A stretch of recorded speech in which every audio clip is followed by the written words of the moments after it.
Welcome to Weir's Dojang and another Tuesday training tip. I'm Instructor Weir, and today we're going to talk about some partner training. We're going to talk about some exercise we can do together, some drills we can do together, and some conditioning we can do together. Let's jump right in and take a look. All right, so let's first talk about some exercise we can do together. In this group, we're going to use a medicine ball as our weight or our resistance, and we're going to be able to do a couple of different things with it. First one we're going to do is back-to-back passing. Okay, so we're going to stand back-to-back, and we're going to turn and pass it to each other this way. This is great for your obliques. This works your arms. It works coordination. Okay, we can do things like over the head and over the mic, back and forth. Okay, another one we can do is, this is a 10-pound medicine ball, so there's some heft to it. We can throw this at the ground as hard as we can to the other person.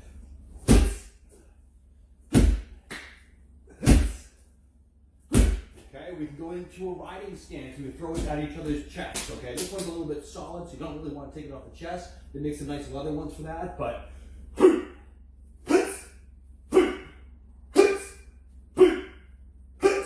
okay, so that's a great one to work on your arms, to work on some conditioning of the chest. Last thing we're going to do is we're going to move down on the ground. Okay, we're going to lock our ankles together, and we're going to do crunches. So we're both going to do every crunch together, but we're going to bounce the medicine ball in between and take it and tap it over our heads.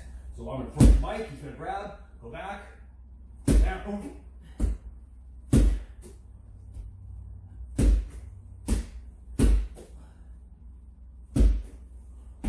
And as you can see, that goes back and forth. That works your abs, that works your arms. Great way to condition to get it together. All right, let's take a look at some partner drills that we can do here, dealing with the pork chops and dealing with some kicking. Okay, rather than waiting in line for everyone to go through and do the kicks, you can partner off. You can each have a pork chop. So not only does this get us through the kicks together, but it's also going to be a little bit more of a cardio workout. We can start off with something like front kick.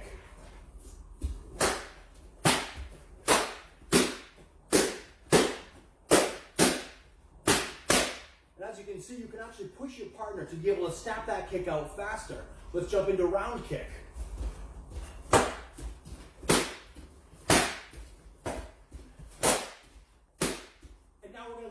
And do something like spinning hook kick.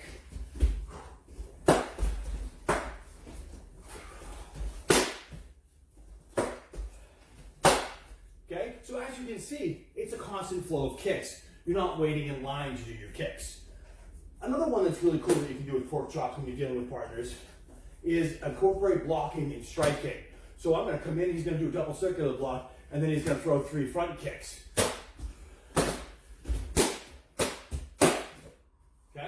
Very easy to do, partnering off. The whole room can be doing this. Another one we can do while we're moving is I'm going to throw 3 kicks, he's going to throw 3 kicks. So we're going to start with Mike. So go ahead, Mike. So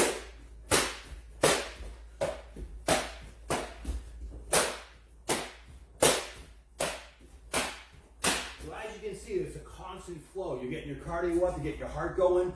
Much better exercise than just waiting through lines to do all your kicks.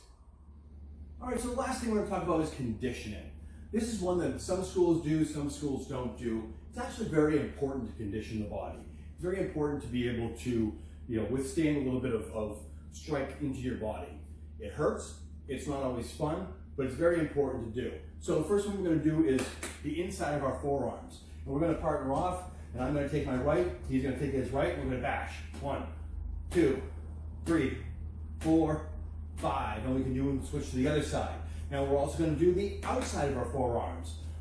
1, 2, 3, 4, 5. Okay? This is a drill that you want to work with someone you're very comfortable with. You're going to increase how hard you hit.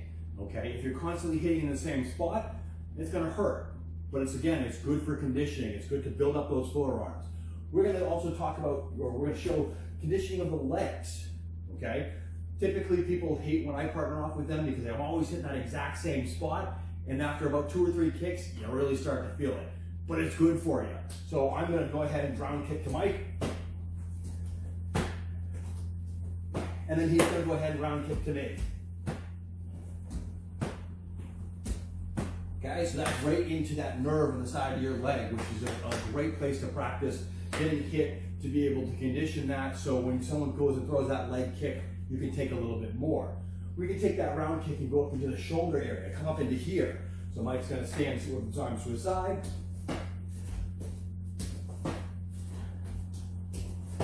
Okay, this practices my kick, gets it nice and high, and he's standing it on his shoulder.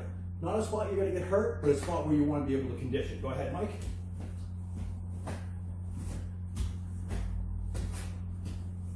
Okay, if you're dealing with younger ranks or you don't trust your partner as much, it's always a good idea to actually get that hand up. I've been working with Mike for years, so I can trust him, but it wouldn't be a bad idea just in case to make sure that doesn't slip.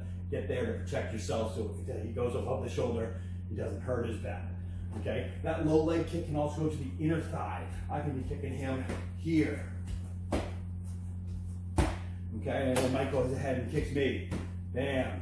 Okay, great spot. Again, when you're dealing with, especially your MMA fighters and dealing with leg kicks, you'll see a lot of fights end because of that, because they don't have good conditioning in the legs. We don't have good conditioning in the body.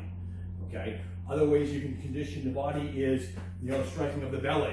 My hands are going to go up, and Mike is going to go ahead and throw either a round kick or an open palm strike, and be able to just and that conditions the body. You can do that with crunches as well.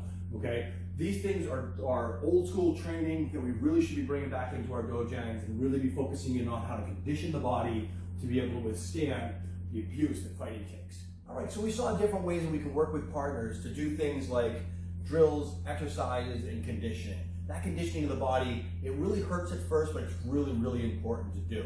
You can do it yourself with a Makawari board or something like that, but doing it with a partner is a little bit more realistic and a little bit more, for lack of a better word, fun. Okay? Train hard, be good to each other, and Hapkido.